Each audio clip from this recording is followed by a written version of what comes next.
A lot of smart kids A there. Black executive perspective. Now, my story's not unique. There's thousands of professionals of color who have experiences like mine. A Black executive perspective. Whether you're aware of it or not, it's a topic that is often avoided. We'll discuss race and how it plays a factor, and how we didn't even talk about this topic because we were afraid. A Black executive perspective. In your career, what has been a bigger problem, being a female or being African American, or neither? You know, I would have to say being African American. I think that it is still, an issue in our environment to accept people of different races, more so than it is gender. I think I've seen a lot of progress with women in corporate America, and I'd like to see more progress with people of color. Welcome to a Black Executive Perspective podcast, a safe space where we discuss all matters related to race, especially race in corporate America. I'm your host, TonyTidbit, and I'm excited today because we're going to dive into some really, really heavy stuff. In addition, we're going to introduce a new member of TonyTidbit and Friends. So one of the things that's very important, in our second episode, we talked a little bit about race in corporate America. Why is there still a glass ceiling? We touched on a couple of things, but we really didn't get a chance to dive in deeper and provide you, more of our thoughts, more of the facts, more of the research in terms of what's happening in corporate America today from a gender standpoint, as well as for people of color in terms of moving up the ranks in senior leadership positions. So as we stated in that episode, we were going to come back to this. And today is the day where we're going to definitely dive in, and we're going to devote the majority of this episode on why is there still a glass ceiling. But before we do that, I'm very excited. Like I said, we have a new member to TonyTidbit and Friends. And I'm excited to be able to introduce this individual. He's somebody that I've learned a lot from. I'm pretty sure you're going to learn a lot from. But before I introduce him, I just want to give you a little background in terms of, what is TonyTidbit and Friends? Well, one of the things, as I've talked about before, this platform is not about TonyTidbit just going off and telling his opinions, and trust me, I'm going to do that, right? But it's more about bringing on other individuals who can provide a different perspective, who may be more relatable in certain things, and more importantly, I don't know everything, right? So it's very important to bring other people on that can be on this platform and help educate, help all of us learn from one another. So that's where TonyTidbits and Friends come from. You guys already know Les Fry, who we love, and just hearing your feedback in the episodes that she's appeared in, you love her energy, her intellect, everything she's bringing to the table. Well, guess what? We're going to continue that. We're going to have other individuals that come on. So you're going to meet our friend today, Chris Reed, who's somebody that, like I said, I'm excited about. This guy brings a whole nother level of energy, intellect, and I'm pretty sure you're going to like him as well. However, it's not going to stop at that, right? We're always going to be bringing on new individuals to come and join this platform. And matter of fact, you may be listening to this platform right now. You may be watching this platform. Guess what? You may be on this platform as well, right? Where you can come on and chat, because this is a safe space where we all want to learn from one another. We want to make these uncomfortable conversations about race comfortable. And the only way we can do that is bringing on all different type of people from different backgrounds, ethnicities, to be able to share their stories, learn, hear their points of view on certain things that's happening in the world, certain topics. So that trend is going to continue throughout a Black Executive Perspective podcast. So my friend, Chris Reed, he's joining the TonyTidbit and Friends. Chris, welcome, my man.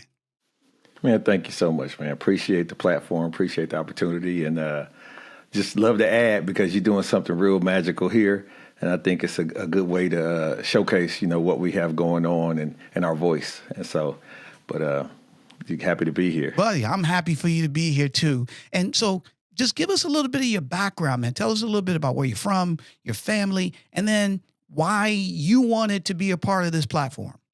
Absolutely. So as far as being where I'm from the Midwest. I'm from Illinois, a town called Peoria. Caterpillar headquartered there forever, and so a lot of my folks worked at Cat and did the factory thing and killed them for the OT, that type of situation. So grew up around that, but then had aspirations to kind of get out and do something different. It was very secluded from a perspective different from the South. When I moved to the South, I realized disparities in racism, and it's kind of apropos that we talk about the glass ceiling today, because we knew kind of where we were and where we were supposed to be and didn't aspire beyond that. So I was somewhat of an outsider in that regard. Luckily, I got involved in sports, and that kind of took me different places. They say when you get professional, it can take you all around the world. Well, it took me all around the Midwest. So so it was one of those kind of deals, but was always encouraged by my family to, do my thing, and was outgoing in that regard, but got into school and had some good opportunities. I think one of the greatest moments I had was got an internship at an international commodities brokerage firm. So, the Chicago Board of Trade is there. And so they do corn and wheat and stuff that you would think of from the Midwest, right? You sell these things, these commodities. And I realized that people could get paid a lot of money to regurgitate information. And I was like, I was hooked. Man. Let me just be a smart guy and just say stuff and get paid, So I didn't have to kill him for the OT, didn't have to have carpal tunnel surgery, none of that, right? So that's what I was on, from then on. And since then, I've done a decent job of trying to go where opportunities are. I've lived in a couple places, lived in Atlanta, got promoted to Little Rock, Arkansas, got, promoted again to Dallas, and then got with different companies. I've been with 5 Fortune 500 companies. 4 of which are Fortune 50 companies. And so have a good perspective as far as aligns with what you bring in this platform for how things look different places. Some places are more militaristic. Some places are more wide open door type situations, but all of them still have that same kind of veil that we can't tend to peek behind. And so I think that information, that perspective helps me, helps your viewers. I've had great mentors, great opportunities, great visibility, fast track programs, things of that nature. So even in my current role, it's very interesting to see kind of the threshold or where you could see yourself eventually in this rat race, so to speak. Awesome, buddy. Awesome. So you got a very wide background, but let's back up a little bit, because you said you got a chance to play sports. Tell us a little bit, like what sports, where did you play? So I played football. So the funny thing about it was I grew up at a time where the programming was such that if you want to get out of here, we can't afford to do that for you. So you can either go to the military or you can, get this hustle on with this sports thing. And so ran track and played football and did pretty good at that. Up until the injuries, so it's one of those things. I talked to some of my old buddies, and they say that Gale Sayers' injury to end his career for the Bears would have been 2 weeks off this, with technology the way it is now, right? And so it was one of those times where I ended up getting hurt when I was in high school, but it didn't affect my opportunity to get a scholarship to play football, and that took me 7 hours away to Iowa, and ultimately I ended up getting hurt again early on, and it messed with me emotionally. The good news is the energy, the focus, the passion that I provided to football made school easy. It's just, it's like addiction, right? Addiction, you never outgrow addiction. You just transfer addiction. So if you're a smoker and you don't want to smoke, you become an eater. That's why people that quit smoking gain weight. So you have to have something that you focus your mind on. And I end up getting into school, and school was pretty easy for me. I'm blessed with a good recall. And so that was the beginning of that regurgitation of information, right? You just read the stuff, and then when the test comes, you write what you just read. Like, I don't need this no more. Let it go. But getting into a field where people could apply it to financial statistics and business calibrations was a godsend. And man, when that internship was over, I almost cried. For real, almost cried. Like, I went home to my girl and was like, man, it's over. Like this, because it was like my junior year, so it wasn't like I could go there, immediately out of school type situation. But when I got finished with that, my next job was at State Farm headquarters, because I went to school at Illinois State University in Bloomington, and that's where State Farm's headquartered. And so I got on there and did my State Farm thing, and then went from there to Mediacom Communications, was the 5th largest communications company in the world at that point in time. Or in the country, excuse me. And that's when we were doing T1 lines and voice over IP and that type of communication stuff. And then that led me to Alltel Wireless in Atlanta, and then Verizon and AT&T, just different companies that I've been able to be involved with in that scale. And every time I just show up to work, really. So that's another thing that's interesting about that. That's where that hard hat, killing for the OT mentality comes in. Is when I moved to the South, me just showing up to work every day and doing what I was supposed to kept getting me promoted. Like, well, I wasn't doing anything special. I was just happy to be there and do my job, and it meant something. And so I kind of took that and ran with it. That's awesome, my man. That's awesome. So listen, I think this will be pretty safe. You ain't got to worry about getting hurt, here, on a Black Executive Perspective podcast, unless you cut your lip or something of that nature, right? And so I think you're good though. So tell us though, obviously you've done a lot in your career, growing up and going to school in Illinois. Now you're in Dallas. Tell us why you wanted to be a part of this podcast. So I think that perspective is everything. I mean, I think in the title, the naming convention really caught me in the fact that everybody has a series of perspectives on any given topic. And I think the value is when you can take a combination of those perspectives and add them to your own, because that's how we grow. That's how we expand our horizons. We need books, mentors, teachers, things of that nature. You can't live it all on your own on a solitary existence. That would be horrible. And so what you provide here is that other side of the table, that other angle, whether it be regional, educational, psychological, cultural. It provides something that maybe you didn't think of or you didn't see. It's that aha moment for those who want it. Now, as you know, there's a great quote that says, "For those who believe, no explanation is required, and for those who do not, no explanation will do." So you have some people that are so dogmatic in how they see things, you can't move the needle at all. But the fact is, for those who want it, you're providing a platform for them to get some of this game. And I think that that's very important. And if it's an opportunity for me to at least give something from the little piece of life that I've seen thus far, then I want to get the opportunity to do that and kind of see what happens there. And of course, your people will be able to tell you, hey, get that dude off of here. He's trash. Or, man, he said something that made me think about something, and I like to hear more of that. So we'll see how it goes. All right, buddy. Well, I'm expecting nothing but good things. And you make a great point, right? I learned this a long time ago. The mind is like an umbrella. It only works when it's open, right? So hopefully people who come and listen to a Black Executive Perspective or watch us on YouTube, they have an open mind. So more importantly, welcome, my friend. I've learned a lot from you. And just to be transparent, Chris and I, worked at the same company for a while. He used to come to my conversation on race sessions every week. And he was somebody that provided a great perspective. And like I said earlier, I really learned a lot from him, a ton, and a lot of other people did as well. So I'm excited that he's going to be here, and I'm pretty sure you'll see the value with him as well. However, before we start this conversation, one of the things, we're getting a lot of great feedback. Everybody, Tony, we love the podcast. I'm learning stuff. You're educating us. I love what the things that you guys are talking about. I love the guests that you're bringing. That is awesome. And we're going to continue to do that, right? The thing that we need you to do, if you haven't done thus far, please subscribe to our podcast, right? You can subscribe wherever you listen to your podcast, right? Easy way to do it is www.beppodcast.com. Click on that link. You will be able to see all of our episodes. Go to the right. You'll see the follow button. Click on that button. It'll take you to Apple or Spotify, and you can subscribe. Subscribe. It'll help us reach more individuals, and give us a rating and review. Again, we're as good as you tell us we are, right? So we need to get the feedback from you in terms of what are we providing? Are we providing the right thing? Are we missing some stuff? Are you interested to come on? Because to be fair, this is going to be the people's platform. This is the people's platform. So we would love to have other people come on and share. And this is how we all learn. So again, subscribe, give us a review, and share. All right, Chris, you ready to have this conversation, buddy? Absolutely, sir. All right, let's talk about it. So if many of you who have listened to our second episode, me, Tony Tidbit, and friends, Why Is There a Glass Ceiling? We were looking at some research from a company called Coqual. Let me see if I have them right here. So I'm going to share, and you can be able to go to their website and be able to download this information that we're going to share with you today, right?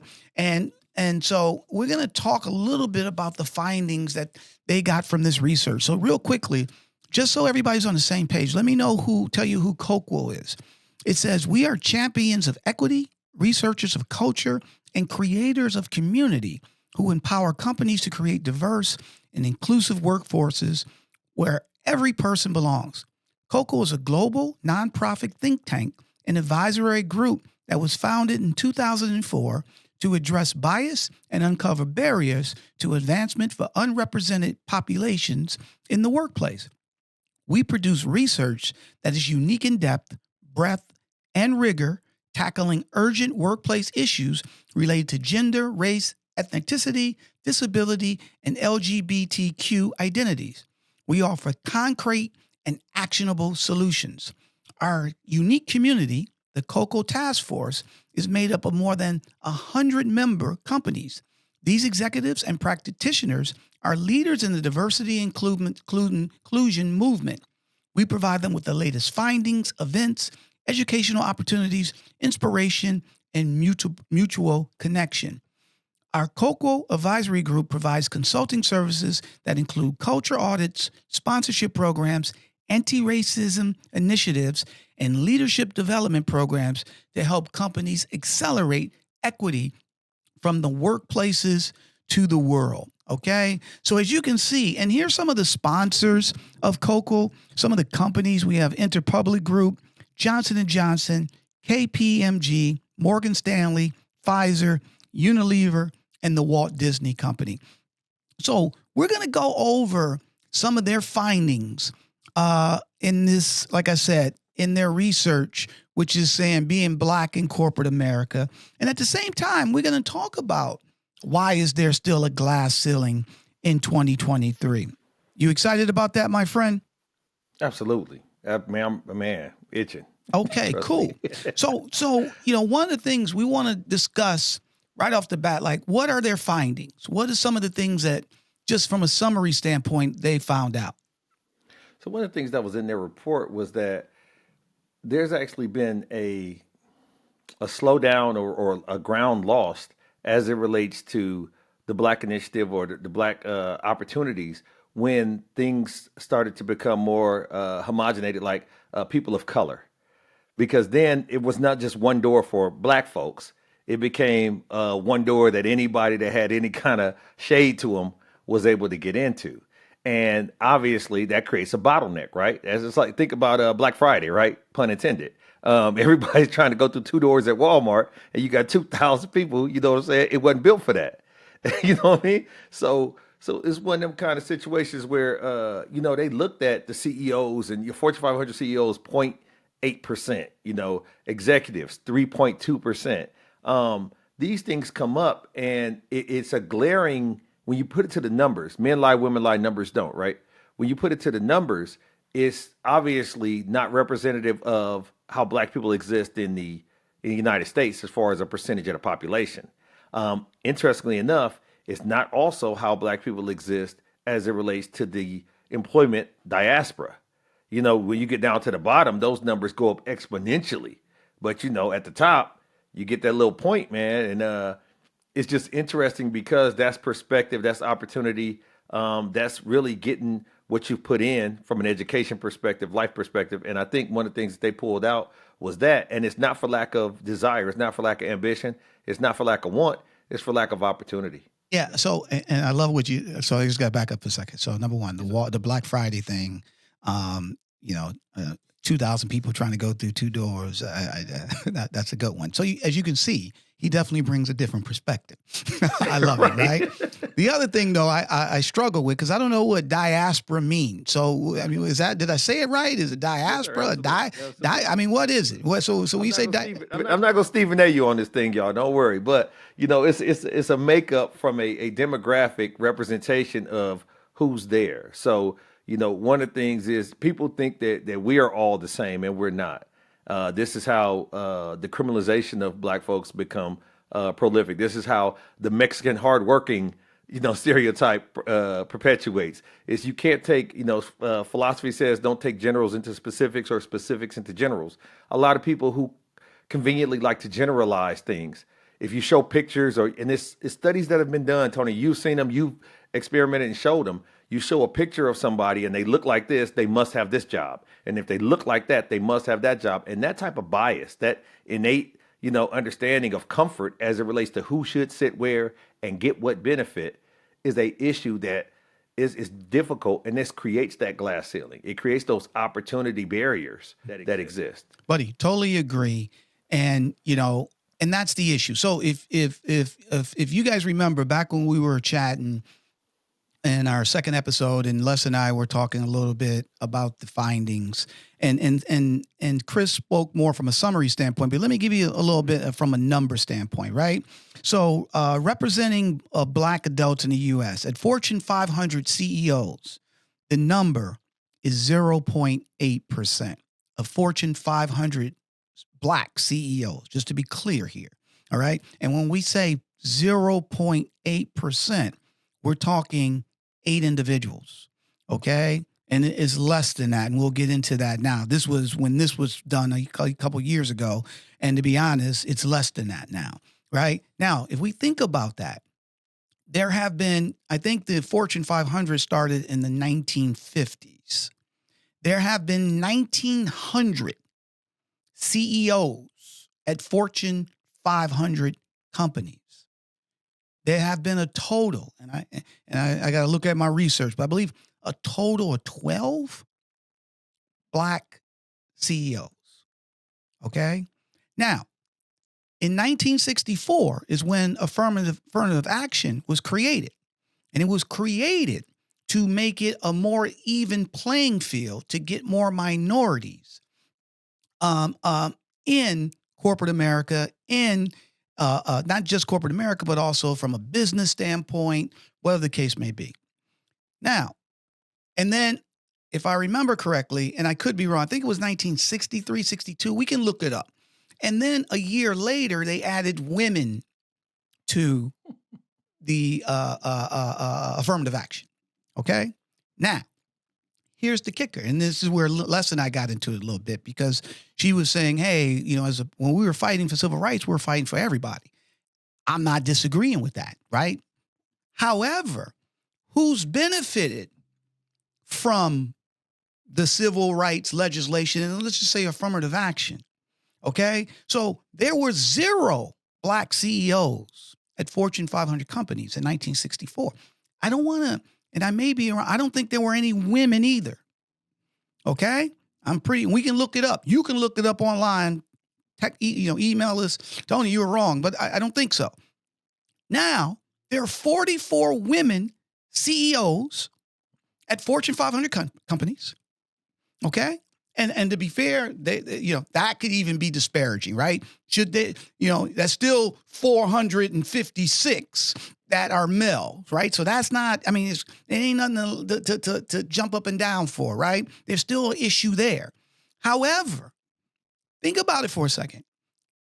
It's only 6 CEOs now that are Black. And to be fair, there were only 2 women Black CEOs in the Fortune 500 company, and 1 just left about a year ago. So that was only 1, okay? Out of 1,900 CEOs from 1950-something when they came with the Fortune 500. So think about that for a second, all right? Just marinate on that.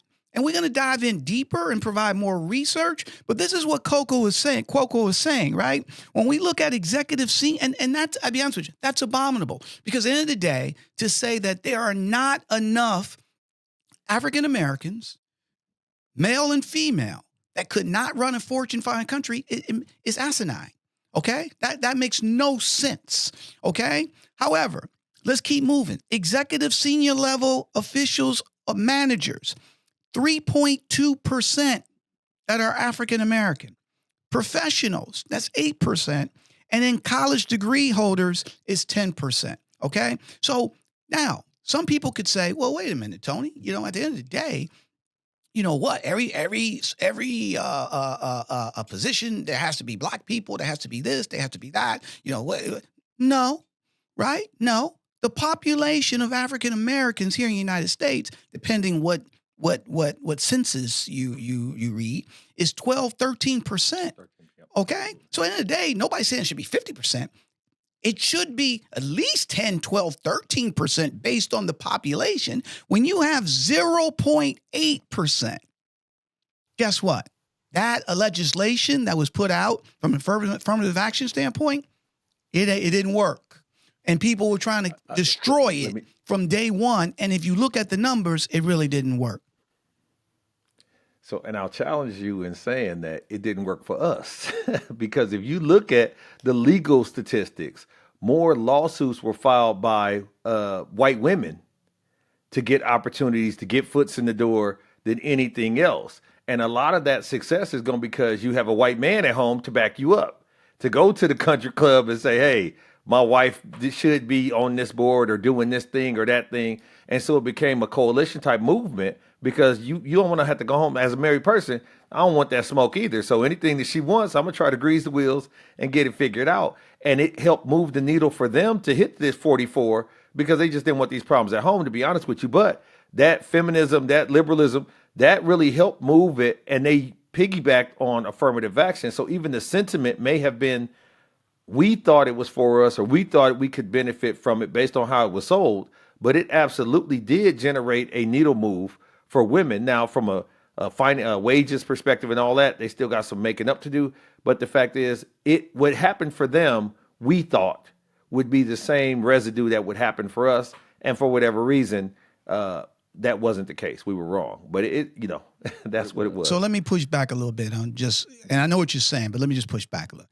The 44 women that became CEOs, they didn't need a husband to vouch for them. Okay, they were talented enough. Allegedly, Right, they were talented enough to do it on their own, and we don't even know if they're married or not. Okay, Right, so right. let's just be fair here, right? Right. Those women who became the leaders of those organizations deserved it. They showed what they could do. They worked their butt off. They faced all different type of gender discrimination on the way up, and they're probably still dealing with stuff. So I want to give them their due, right? Definitely want to give them their due. Your point, though, the way I hear it, is more having an advocate. That, right? A sponsorship that is somebody that looks like you. May not be a woman, right? But there was males that said she could do the job. There was people that stood behind them 100% and sponsored them all the way up the ladder, right? And rightfully so, because if they didn't have that, they wouldn't have been able to make it, right? So that makes total sense. You need to have sponsorship. You need to have, people that advocate. And when we say advocate, not somebody say, yeah, I think she or he'll be good. Somebody that really stands and has your back 100%, and not just saying that you be good, but they're invested in your success because they know when you become successful, wherever entity that you end up working at, that entity will become successful. So that's a big thing. That's a huge thing. And we're going to hear a little bit about that too later on. But without having that, it makes it tough. Absolutely, but I think it's easy as low hanging fruit to blame the system. But when you think about, like we always say, follow the money, right? So the economic push. Think about some of the strides we made, even from a civil perspective, from a rights perspective, legalities. It was due to economic boycotts. Let's not kid ourselves, right? It was due to when we started affecting the money. Then they said, okay, let's listen and give them a little of this, give them crumbs here and there, and that was that. It's not like that in the corporate dynamic of it, because if you think about it, the CWA, the Communications Workers of America, did a study recently. 126 Apple's highest job, Apple, the big company Apple, successful company Apple. 126 of their highest jobs, 78% are white. 78% of those holding that job are white. Microsoft, from GeekWire, 4% black of the highest jobs, 4%. Amazon, 5% from Global Data. So here's the situation. What is my financial advantage for having that diversity, for having that representation? It appears that the most successful companies, that's just 3 companies. I understand that. Don't kill me on the numbers in that regard. But there is no de-incentivization of those people not to have black representation or women representation or whatever, because they still getting that bread as constructed. And so it's hard to convince someone who's living high off the hog to move to another farm. I love it. Okay. Yeah. Oh, look. So I can't. You just threw me on the last phrase, though, bro. So My fault. I'm from Illinois. I told you. I get it. I gotta be don't me. even know how to respond, but it's okay. It's okay. So here's the thing, though. So I'm not disagreeing with you in terms of people looking in their own. Look, at the end of the day, when we, wherever we worked at, and a position opened up, what's the first thing that happens?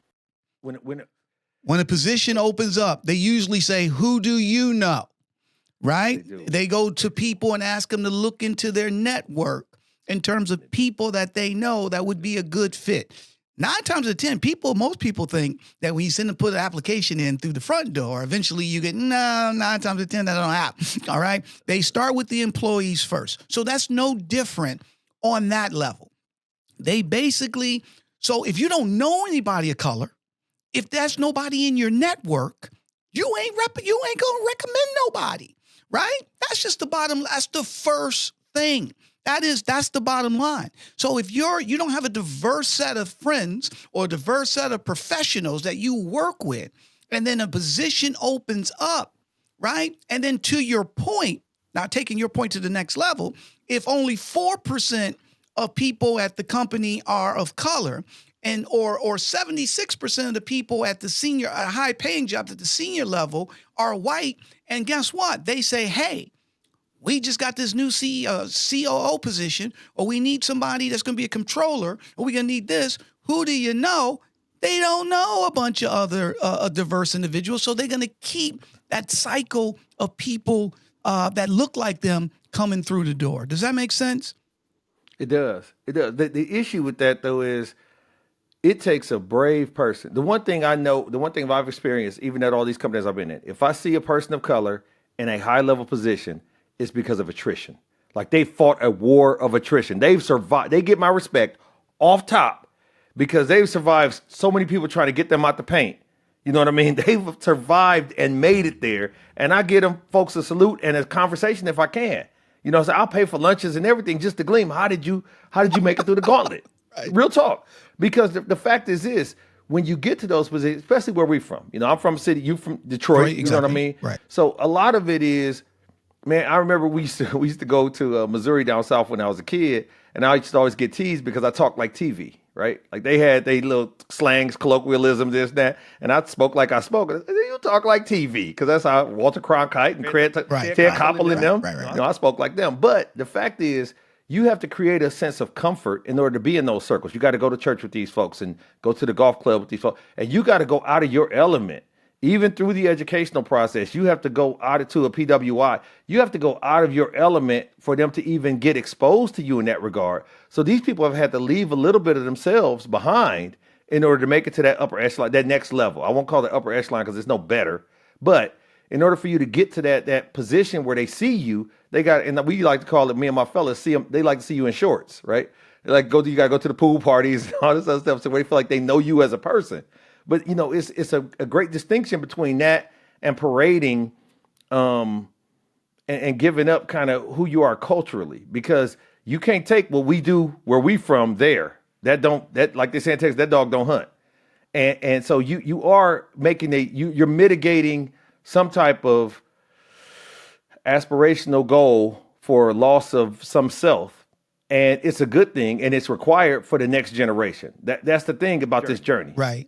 Go ahead. And look, you're 100% right in terms of, them losing, or more importantly, like you were saying, the stuff that they have to go through, right? Yep. And so what we're going to do, because I was going to go somewhere else, but let's keep, because you got me dying laughing. So one of the things, though, is this. I just want to break misnomers, misconceptions, and stereotypes.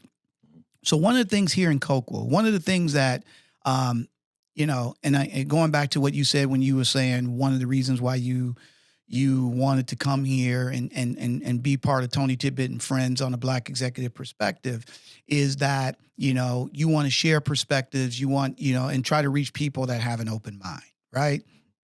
So one of the things, though, that I've heard, you've probably heard, is that Black people or people of color are not ambitious. Okay, they're they get tired. You put them under a shade tree, throw them an apple, and they'll be good, right? Well, and we all know that's BS, right? But don't go by what we think. Let me tell you what Coqual talked about here. It says Black professionals aren't letting the stopping the short of the C-suite stop them from a lack of desire.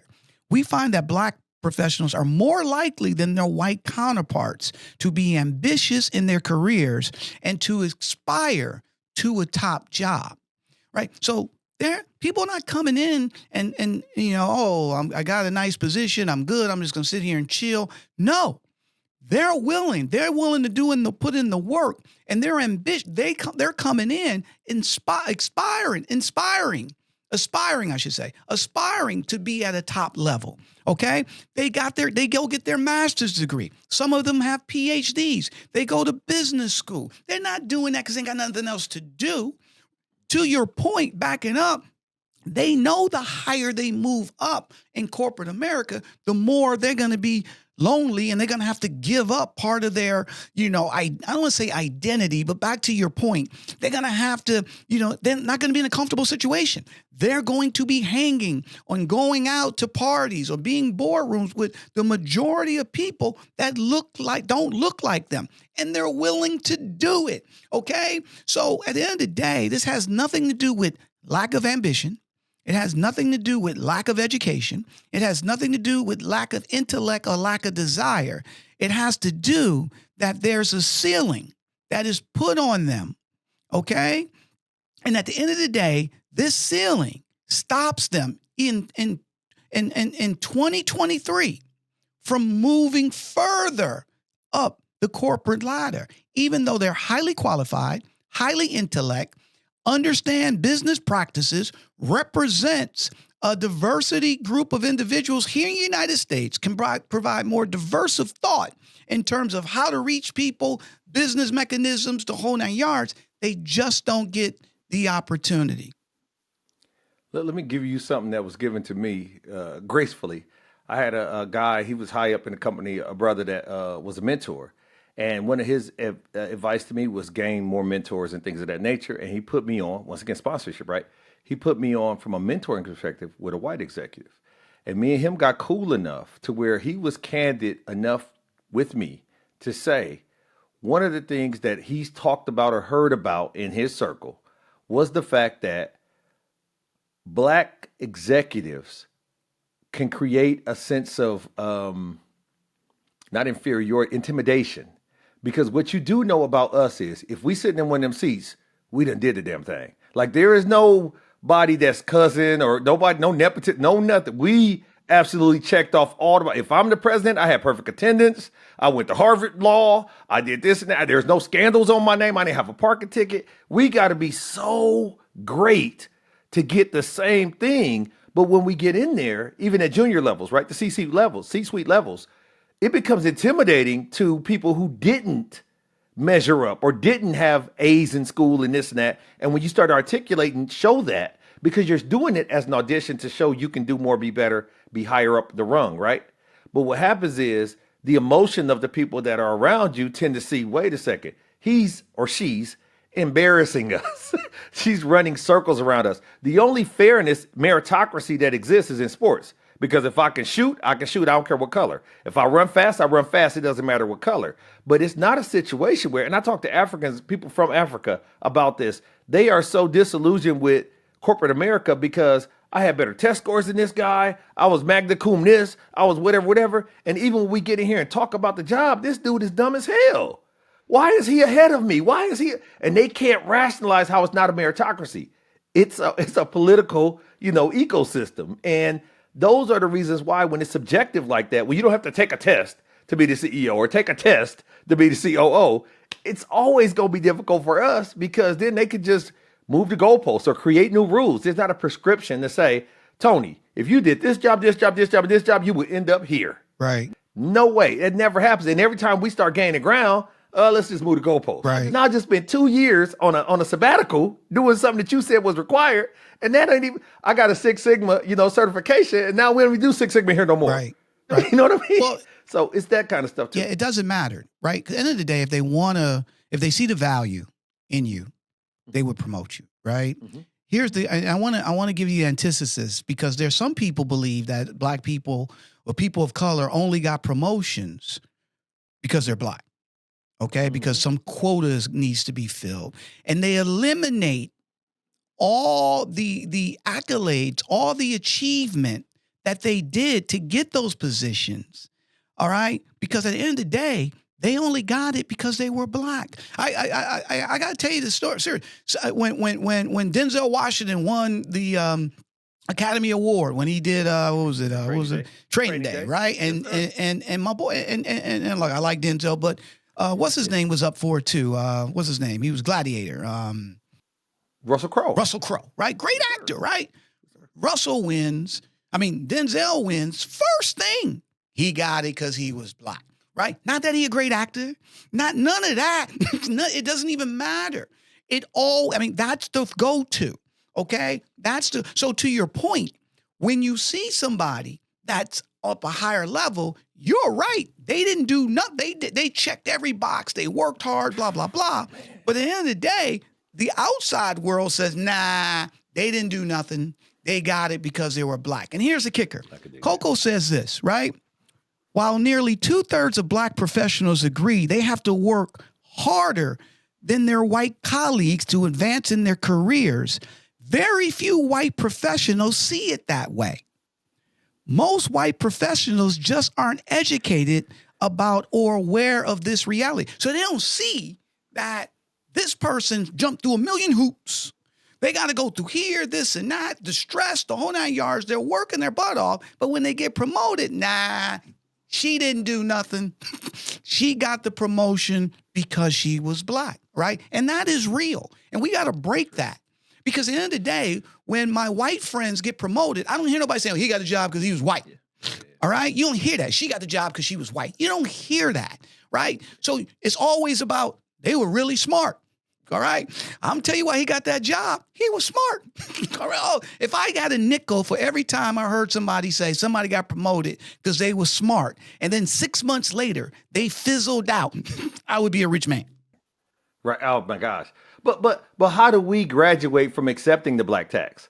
You and I both have been conditioned in corporate America to understand we have to do twice as much to get to the same destination. It's the black tax. And I was kind of raised with it, even in a non-scholarly perspective. If you want something, you got to be willing to give it all and sacrifice it all and have bad marriages and not be around your kids and kill them for the old, like all these things. It was the black tax and the idea of we have to do more in order to just get a little bit. It's almost like the 3/4 type situation, or from the voting perspective. And we kind of inherited that mentality that we have to do more just to get to the same level.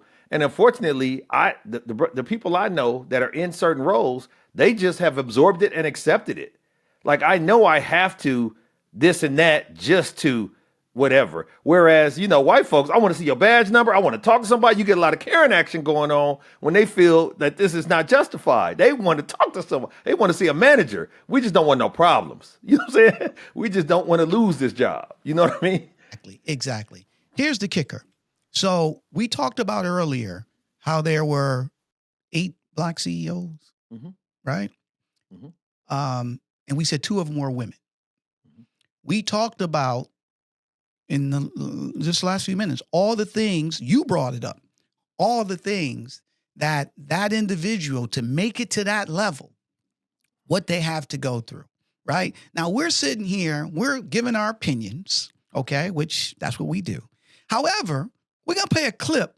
Rosalind, who used to be the CEO of Walgreens, okay? And she was the second woman to become a CEO at a Fortune 500 company. Second black woman. Second black woman, right? Black woman. So now look, let's be clear here, right? Before we play this clip, okay? Now, let's paint the picture. She worked her way up. She finally got to the pinnacle. And trust me, she had a bunch of other, and we'll give her background after we play the clip, right? Typically, she made it to that level. She could say, guess what? If I made it, anybody can make it. Blah, blah, blah, blah, blah. Double A, let's hear what she says. This is a clip from Rosalind Brewer, CEO of Walgreens. Is it more disappointing or surprising that of all the CEOs in the Fortune 500, there are only 2 female African-American CEOs? Only 2. Great. You and the CEO of Teachers is the only other one, I think. Yes, TIA. And so are you surprised that at this late date in our history, we only have 2, or disappointed? Well, I'm more disappointed than I am surprised. I'm not surprised because I know what it took for me to get here, and I know the trials and tribulations that I've been through. And, I'm not quite sure a lot of people would want to withstand that. But I would tell you that the disappointing part is that this is just is totally ridiculous that there's only 2 of us. I think it's going to go beyond mentoring and sponsoring. It's pipeline, filling the pipeline effectively, getting people of different races in operating roles, and having the confidence that that they can do it because they absolutely can. So there you go. So number one, let's break that down a little bit, okay? First thing she said is what you were talking about, what she had to go through to get to that level, okay? The bottom line is she was appalled that it's only 2 of us. This is my point here. Here's somebody, she could easily say, well, if I got there, anybody can get there, right? That's what you hear. Well, and back to that meritocracy thing, right? Well, guess what? If the reason they're not there, they ain't qualified. That ain't true. It's not true, right? She's saying, I had to jump through a million hoops, and I did everything I needed to do. And there's a ton of other people who've done the same thing, and it's only 2 of us. Now it's only 1. Roz Brewer became the CEO of Walgreens in March of 2021. At the time, she was the only 3rd Black woman head of a Fortune 500 company on a non-interim basis. So there was another one, but it was for like 3-4 months, 6 months, right? However, Brewer is no longer the top executive. She left. Okay? Think about that. She left. She was there for like 3 years. Okay? She also, and just background, she basically ran several other companies. She's on multiple boards. Okay? The other Black woman that's on that's a Fortune 500 CEO is LaTanya Brown Duckett, who's leading TIA-CREF, which they kind of reference there, right? And here's the kicker.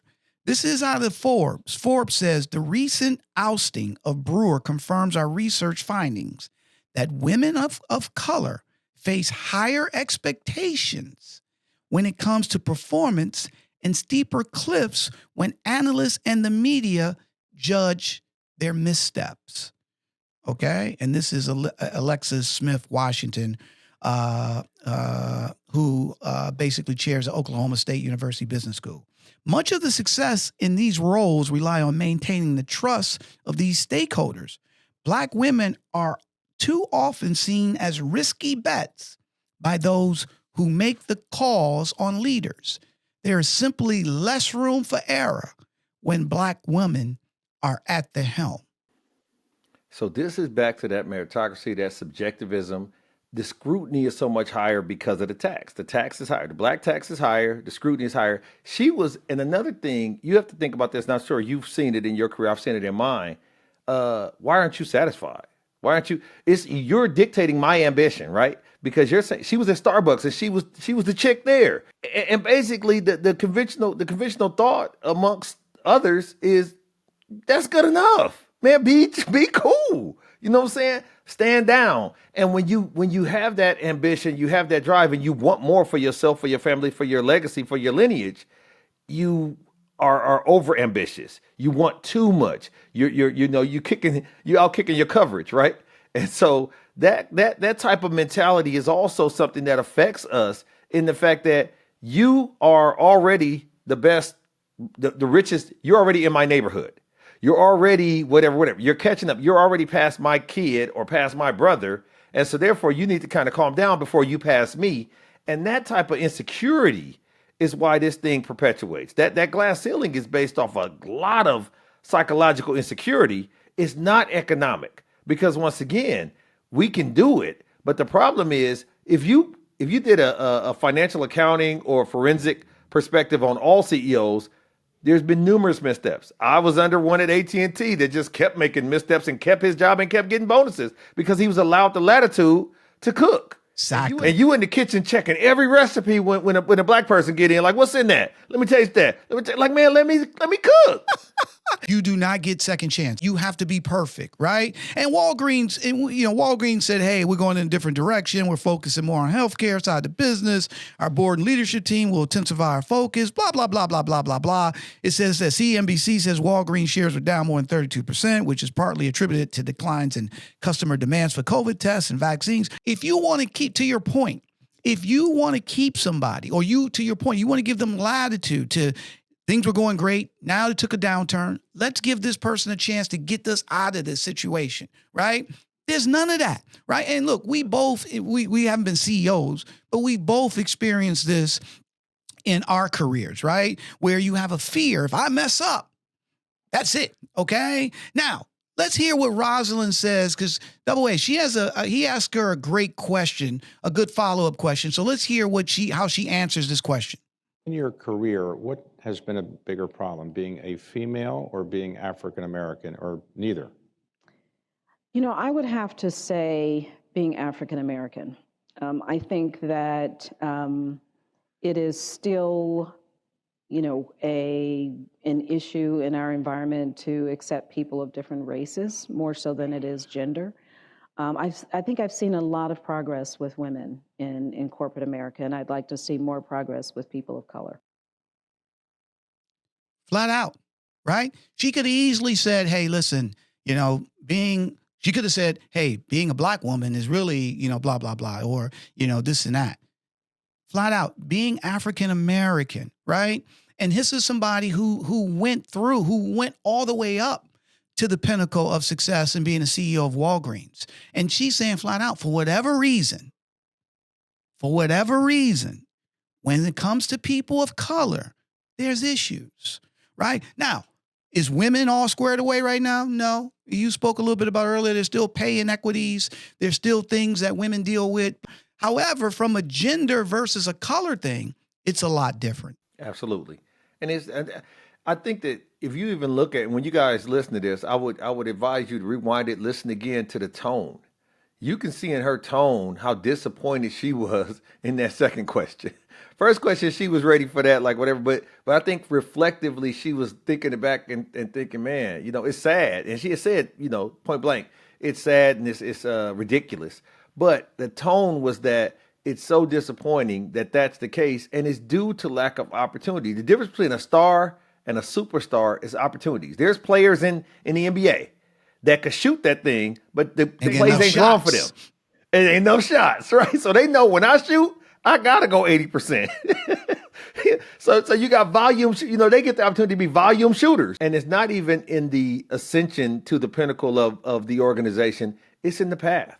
We get a lot of barriers in the path, in the opportunities, in the advertisement of positions, in the programs, in the, even assignment of mentors and things of that nature. We got to go get it. Right. We always have to go get it. It's not going to be, if we think that we're going to get the same doors and opportunities and bells and whistles, shame on us. And we believe that about ourselves, and folks believe that about us. If we didn't get it, it's because we didn't try hard enough. Let's give you another clip, right, from Melody Hobson, right? And Melody Hobson is the co-CEO and president of Arrow Investments, a Chicago-based firm with over $16 billion in assets. She also sits on the boards of Starbucks, JP Morgan Chase, and was chairwoman of DreamWorks board until it was sold to Comcast, all right? So let's hear what Melody says about these issues. Well, in those examples that you said, in those days, it was very rare to have a CEO talk up on this subject at all. And now, as you know, we're hearing from so many CEOs saying that they do want to make their workforces more diverse. They do want to do a better job at that. How can they really make that happen? What do they have to do to move the needle? Well, first of all, I think it's corporate America's turn. So just so you know, I think that we solved some of these issues around politics and policy in the 60s with laws and the like. But now this is really has become a conversation that is essential inside of corporate America, because it's essential to corporate America's success or failure. I've been very open in saying, if you are not a diverse company, you're not a 21st century company, and ultimately you are committing corporate suicide. It's not a question of if you will die, it's when. Now, it could take a long time, but if you don't have diverse people in your organization over time, that is going to be a major, major problem. So she's just flat out, and she's 100% correct, right? We all know that, depending on who you read in the next 20, 30 years, there's going to be more people of color in the United States than it will be white people, right? The majority of people will be a people of color. And at the end of the day, but even from that standpoint, there's so much intellect, talent that's being left out when you don't have a diverse organization. Oh, it was like you said, like the name of convention of this, podcast itself, it's that perspective that's valuable. It's very valuable. So it's a shame that we don't have that. First of all, also, shout out to Starbucks. I don't even drink coffee, but I'm going to get a gift card for some lemon loaf because Rosalind was at Starbucks and Melanie was at Starbucks and Magic has some Starbucks going on. Like they fool with us, man. We might want to, look at that. But to be fair, though, to that point, there are companies. So we're sitting here talking from a broad brush, but there are companies that really take this seriously and have done a tremendous job in terms of making sure that their workforce was not just diverse on the lower levels, but was diverse on the senior levels. And they have a serious commitment to that, right? They're not just throwing, verbiage at it. So, I think Chris Rock even said this. You go to Lululemon, you see on a window outside, we are a diverse organization and we don't care this and that. And so what? It doesn't mean anything, right? At the end of the day is, what are you doing internally in terms of diversifying your organization, but also making sure that you have diverse thought, diverse ideas, all the things that will help you, to her point, be able to be a successful organization in the 21st century. And she's right. And people might, that ain't gonna never happen. They would never die. Yeah, they would. Because at the end of the day, if everybody's going this way, and you're staying here, and I've been in some industries where, they were slow to change, okay? And the audience, I'm in advertising, and the audience moved over here. They ain't reading newspapers no more. They're getting their news online. And the newspaper industry is saying, that's a fad. But guess what? The audience left, the money went with them, and now that industry who used to be like this is like that.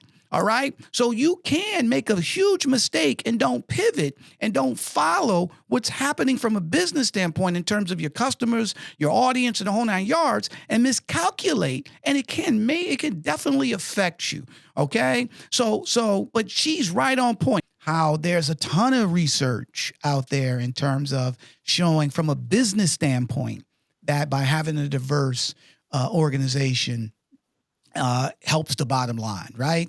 So I am pretty sure if you didn't see that, you want to go back and record it and listen to it. But it'll definitely provide that insight. So let's get back to Melanie, because she's got some solutions in terms of what she believes companies can do in terms of being able to meet this challenge in the 21st century.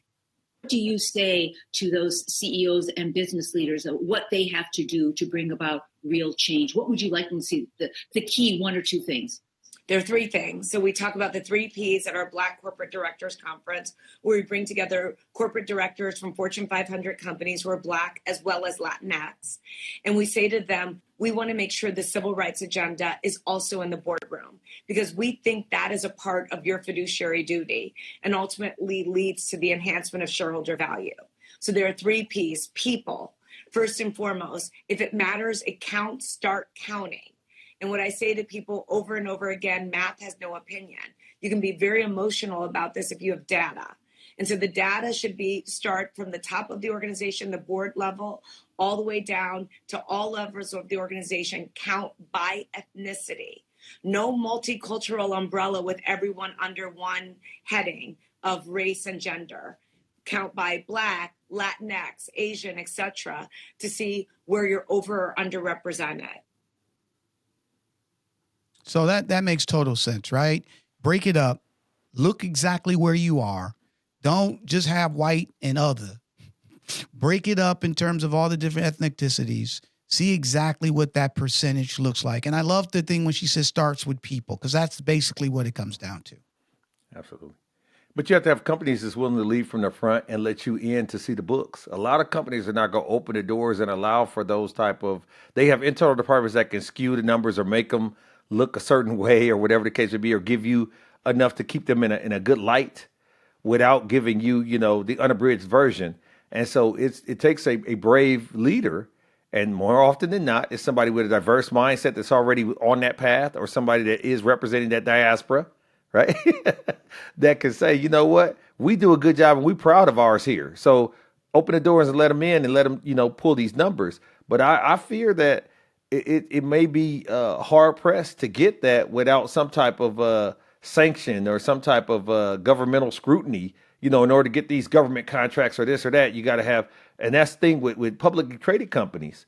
You know that somebody's watching, so you're more likely to be a good actor. You know that there's government funding or subsidies or things like that that require a level of diversity and inclusion. And it's not quotas. It's just making sure that you're representing the country as a whole to a great degree in your spending, in your everything, your everyday practices. But if you don't have that scrutiny, if you're a privately owned company, or it's a lot of companies that's big that's not public. It's a lot of companies that's big where people get it. It's not only 500 companies out there, people. Don't think Fortune 500. It's only 500 companies. It's thousands and thousands of companies. And so a lot of the proof is going to be in the pudding, and a lot of people are not going to let you check the recipe. And if that's the case, then it is what it is, right? Because at the end of the day, those companies, they may from a short term be okay, right? But then they're going to struggle, right? Because at the end of the day, and you said it's about leadership from the ground up. We just gave Starbucks, applause about, wow, what do they got going on? Well, that didn't just happen. That wasn't luck. That was leadership, right? And so if you want to really do this, you're going to be transparent. So let's hear the second P. The next P is purchasing. Last century's idea was minority purchasing or procurement. Make sure that you have business diversity as well. That as an organization, you're doing business with all kinds of people, all types of organizations. So look at your corporate spend by category. And we all know the biggest areas of corporate spend today are professional services, financial services, technology. How are you doing in those big areas of spend? Not last century's spend, which were things like measuring minority contributions in construction and things like that. It's not that that's not important. It's just 2/3 of our economy right now is a service economy. And we want to make sure that's captured. And look, that makes sense, right? Who are you spending money with, right? It's important to diversify, not just internally, but externally as well. Because at the end of the day, by doing that, you're going to broaden your horizons in terms of not just people in the company, but also people outside of the company that could lead to a lot of different things. Bringing in different diverse companies is going to provide a different type of level of service, different ideas, different talent, the whole nine yards, right? Which is going to help you become a lot better and grow whatever your business outcomes are. It's funny, this is near and dear to my heart. I got awards on the wall for diversity purchasing, right? I was in the Diversity Magazine as one of the key purchasers, for some years because I knew the value and not only buying, but also mentoring and helping them evaluate how to deal with large companies, how to deal with large scale and change their philosophy as it relates to even their employment dynamics to make sure that they could grow on certain paths. And I've had companies that I'm proud to say went from $1 million a year to $2 billion a year based off of those small seeds of information, and they took it and ran with it. Didn't have anything to do with me. It was they were hungry, they were ambitious, and they were willing to do what it took to make it happen. They wanted to sit in and gleam and learn. Now, $2 billion is cool, but to a company that's 30, $40 billion is crumbs, and I think a lot of that has to happen more where you have not necessarily a threshold or some earmarked money that goes there, but just the opportunity to not only engage with them by spending money with diverse companies, vendors, women-owned, MBWs, those type of things, but also having opportunities for them to see how it works behind the curtain and that education piece. So some things are financial for sure, but some things are teach a man to fish and feed him for a lifetime type situation, right? Right. Her excellent point.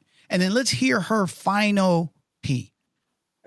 The last area, what I actually think is the least, and I don't mean this in that it's not important, but I don't think it fixes the ills of our society in the way that it should, is philanthropy, the third P. Lately, I think that's the tail wagging the dog. I think there are a bunch of companies that are making statements about philanthropy, feeling that it does give them some cover and fix some of the ills. However, you cannot fix your own house from without. You need to fix it from within. So while I encourage and want to see that philanthropy in the Black community and in brown communities, I do hope that people understand that doesn't give them a pass for the issues that exist inside of their organization and where they have the immediate opportunity to affect change. I think this P is the one, and as she said, it's important, but it's the least. This is the one that the majority of companies do. They throw money at something, right? And they're like, we put money here, and so it shows that we're about diversity, and that's great, that's awesome, but that's not changing the landscape, okay? And so to her point, yeah, you can still do that, but that's not going to get you to where you want to go. All right, that's not going to unlock the talent and opportunities for a bunch of other people that's going to help your organization take it to the next level. I agree. And what you specialize is the advertising space, the tell market, right? So we think about show and tell. We got a lot of people that tell a lot of things, and we don't have a lot of show going on. We don't have a lot of, and this is the results of what I told you last year, or this is the trajectory that we anticipate. And these are the goals that we set for ourselves and how we reach those goals. Not only because you're happy you reach those goals, but other people can glean off of that path and duplicate that success. We just aren't doing a great job as a society of making sure that that's cascaded accordingly to the right people or holding people accountable. It's an accountability dynamic at this point. And so, as you said, you have a certain measure of the budget that's written off for PR, right? I mean, that's ultimately what it becomes, public relations. You have a certain that's written off for PR. You put people in PR. You got the dude on Blackish was the vice president of urban, whatever, he was offended because, yeah, you know what I mean? So, those are the things that you got to be mindful of and cognizant. You hear it and you think, okay, they said something, they said black and they said do something. I'm good. But no, it's back to Starbucks again. It's back to those companies where you actually see it in action and then you see it in action again. It's not hey, Rosalind was the CEO, so we can't be charged anymore. We got a lifetime pass. America's not racist anymore because Barack Obama was president. Right. Done. That's not how this works. Yeah, and I think as we close out here, a couple of things I want to leave, and I'd love to hear your thoughts as well, because at the end of the day, we know there's a ton of people, white, that want to expand. They want to diversify their organizations. They're, I'm not gonna make any excuses for them. The thing is that anything, if you, I learned this a long time ago. All right. If you want to do it, nothing will stop you. If you don't, any excuse will do. Okay. So there's a way to do it. And look, Tony Tidbit and Chris, we're just providing some banter here, some awareness to the situation, right? And we're going to give you some thoughts. And you heard from Melody Hobson in terms of her 3 Ps, and then obviously you heard from Rosalind, who made it to being a Fortune 500 CEO as a Black woman, and still really just said, hey, this is unacceptable because there's a ton of people that can do this. So there's and then obviously we went through the research with Coqual, right? That hey, you have Black professionals that are very ambitious. They feel that there's a barrier that's going to affect them from moving up. They work twice as hard as their white counterparts, right? So, and then we didn't go into all the other things that they deal with. So, from a solution standpoint, and I'd love to hear yours. I'm going to throw mine out here. Number one, it starts at the top, okay? Either you got 2 feet in cement, all right, which means you're 100% committed to diversifying your organization. Now, I know companies that are very diverse at a lower level standpoint, right? They're not diverse from a senior management standpoint. And it's the same thing. It's not hard to do. It's a commitment, okay? So to do that, expand your network, right? Obviously, there's people that, and Chris, you and I talked about this before. There's people that's within your organization that is talented that you can nurture, right? But they need advocacy. They need allies. They need people that stands behind them. I was chatting with a lady not too long ago, and I think you know her. And I'll change the names to protect the innocent. But she told me she's Black and she's a VP, and she told me about how her boss, who was white, he had her back. He was her advocate, and he pushed and said, "No, you're gonna do." He first challenged her, right? And more importantly, he made a way for her to move up because he believed in her, right? And she didn't let him down. She was talented, so. The only way that she was able to move up into this organization, huge organization, is that she had an advocate that was behind her, not just a good word, but that was 100% that also mentored her, the whole 9 yards, right? So that's what needs to happen because the talent is there. So you got to be committed. You have to have advocacy, advocate and allies, and you have to expand your networks. If you're going to a club, and I'm just going to be frank here. If you go into a club and there's all white people there, you're in the wrong club. Okay? That's not going to help you expand your network. Just like for my life, being on this planet and working, not just in corporate America, but pretty much anywhere I've worked at, I've always been the minority. I was always uncomfortable wherever I went. It was part of the norm, okay? But I had to become comfortable. I became comfortable because I was the only one. Well, guess what, my white friends, brothers and sisters? It's the same thing, right? The only way that you're going to build your networks in terms of having a diverse talent set of individuals is you got to go places where those people are. You have to be willing to be uncomfortable for that time frame and learn from new individuals, right? By doing that, the value you're going to get, the first value, you're going to educate yourself, right? Because now you're going to see like, wow, this is not as bad as I thought. Oh, I didn't know. I thought this and I thought that. I learned a bunch of things, right? Then number 2, you're going to create a network for your organization to bring on unique talent that you wouldn't have the ability to do, right? So those are my things in terms of what I think companies can do. The good companies are doing that, okay? And you probably heard that from Leslie Driss because she gave plenty of examples with her company, right? This is the thing. If there's a commitment, you 100% behind it. And then the final thing is you train your managers to hire diverse people, right? You have to train them. You can't just say, we're out looking for people and there's no training behind it. Train them how to conduct an interview with a diverse group of individuals. It's different, right? It's totally different. But you have to have that commitment to being able to do that. Chris? I think that it starts with the human resource departments at major companies. At smaller companies, it's a little easier to be nimble, but at major companies, you have to have your HR department going to the National Association for Black Engineers conference and network there. You have to have that because then they identify the talent. The fact is this, in this crucible of success, we want what is best, especially from an HR perspective, your human resource perspective, you want to have the best candidate that you present because that's your job, period, point blank. And so you should be going out like a college scout, scouting and scouring the landscape for who is best. And that's not always going to be Ivy League. That's not always going to be whatever the case may be. You got to meet them where they are. So you got to go to HBCUs to their career days and things like that. You have to be willing to put the work in up front. Now, at that point, like me and my experience, I got into a leadership development program, but it was 202 applicants. 6 of us made it. I was more than willing to grind out and put mine against those other 202 and happen to win out. I don't think we're afraid.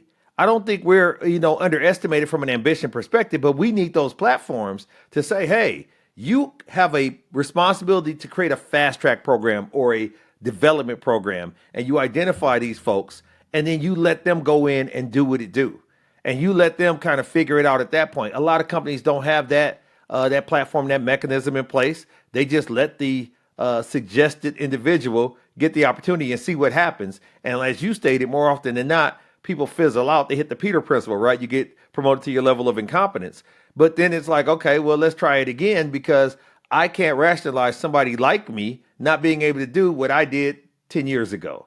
Instead of saying, hey, we have a opportunity here to put multiple people into a system and see what happens as far as what's best for the company. But that growth from within, internal, she made a comment about it being starting within. That's how you start within. You make sure that you have a mechanism in place that's tried and true, repeatable, and then you could tweak it to know what success looks like. But at that point, hey, this person is here because, hey, he's been that guy or she's been that girl from when she first got into the programs or when she first got identified as a high potential individual.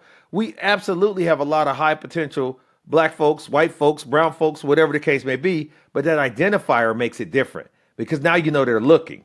We sometimes don't even realize they're looking. We doing all kind of stuff, man. I'm getting all this, I'm doing all that. All of my reviews is highest, but what does it mean? What is it? Nothing equals anything in a subjective company. You can do whatever. You can take the same job. I could want to be you when I grow up, Tony, and say, what did he do here? What did he do there? And I got all your titles. And I end up two levels lower than you when it's all said and done and say, what had happened? I ain't go to no party with shorts on. Buddy, you funny. You just too funny. But here's the thing, though. You make a good point on the Executive Leadership Development Program because I got nominated to go to one, which, number one, I didn't even know they had one, right? And I had to. You just don't go. You got to be, you got to be nominated, and the school has to choose you, right? And I was able to make it, and I was able to go to the University of Virginia, the Darden School of Business, and it was awesome, right?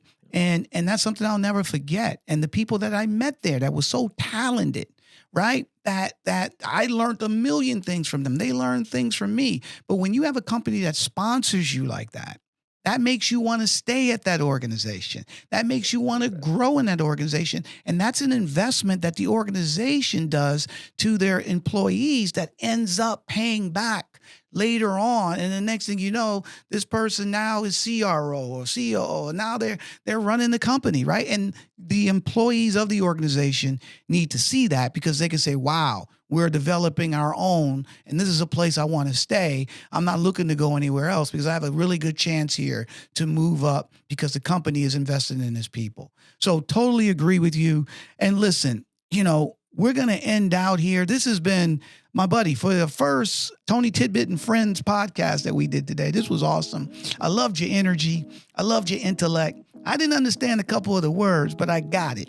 So any final thoughts?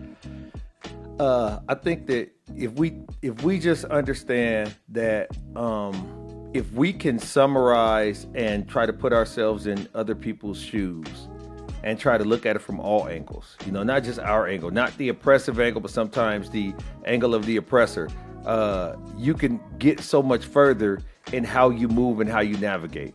And I think one of the things that was very powerful that you brought up, Tony, as it related to the black tax is you don't have to just accept it because that's the way it's been. You know, that's the psychology of familiarity, right? It's always been this way. It ain't gonna, that's just the way it is. But sometimes you have to be willing to go out there and be uncomfortable. But I will challenge any person that's in a position of influence that's not maybe black. Be okay with challenging yourself to be uncomfortable and just see what else out there. It may be a situation where, based on where you are, you go out there and you don't see anything. But I find that hard to believe, because if you close your eyes and think about all of the people that are in high level positions that are black, they're all extremely exceptional. I can't say the same for other folks. I can't. And that's just the nature of things. And that should be more sad than anything else. When you say, this dude is the vice president of man, he is the dumbest person I've ever met. You've never had that happen with the black person high up. It's always been, he's sharp. He might have come off as abrasive, or I've been considered. It's funny, when I was in lower levels, my ambition and my attitude was considered contentious. And now that I'm at a higher level, I'm the same person, but now it's called high energy. I love your high energy. You know, my confidence was taken, a certain way, but once I broke past a certain title, now it's high energy. Same dude, but we got to be able to navigate those waters. And I think together, these type of conversations help, because you don't feel like you're on an island. You don't feel like it's just at my company, it's just in my region, it's just for me as a man or a woman or whatever the case may be. And this is what perspective is all about. Exactly. So I appreciate it. Well, thank you, my friend, for bringing your perspective. And we're looking to have more of your perspective as we move forward. And thank you for tuning in to another episode of a Black Executive Perspective podcast. So, we talked about a lot of different things. Hopefully there's some things that you took out of it. So, but if not, please reach out to us and let us know, share us your thoughts. And if you would like to come on and be part of Tony Tidbits and Friends on the Black Executive Perspective, so we can hear your perspective, you're more than welcome. Reach out to our website, definitely send us a message, and we'll follow back up with you. However, it's now time for Tony's Tidbit. Tony's Tidbit, exactly, right? So based on what we talked about today, today's tidbit is by Denise Morrison, who's retired CEO and president of Campbell Soup Company. And Denise says the path to diversity begins with supporting, mentoring, and sponsoring diverse women and men to become leaders and entrepreneurs. And that's what we kind of spoke with a little bit at the end, though, Chris, is that sponsorship, right? That mentoring and developing them within your organization to eventually be able to run your organization. Thank you again for attending a Black Executive Perspective podcast. As I stated before, please subscribe, give us a review, tell us your thoughts. You can follow a Black Executive Perspective podcast wherever you get your podcasts, and also follow us on Twitter, Instagram, TikTok, LinkedIn at TonyTidbit BEP. For my executive producer, Adrian Alvarado, for our new member of Tidbit and Friends, Chris Reed, I'm Tony Tidbit. We talked about it, and we're out. Thank you for tuning in to this episode of Tony Tidbit, a Black Executive Perspective, and for joining in today's conversation. With every story we share, every conversation we foster, and every barrier we address, we can ignite the sparks that bring about lasting change. And this carries us one step closer to transforming the face of corporate America. If today's episode resonated with you, consider subscribing and leaving us a rating or review on Apple Podcasts, Spotify, or wherever you get your podcasts. Share this episode with your circle, and with your support, we can reach more people and tell more stories.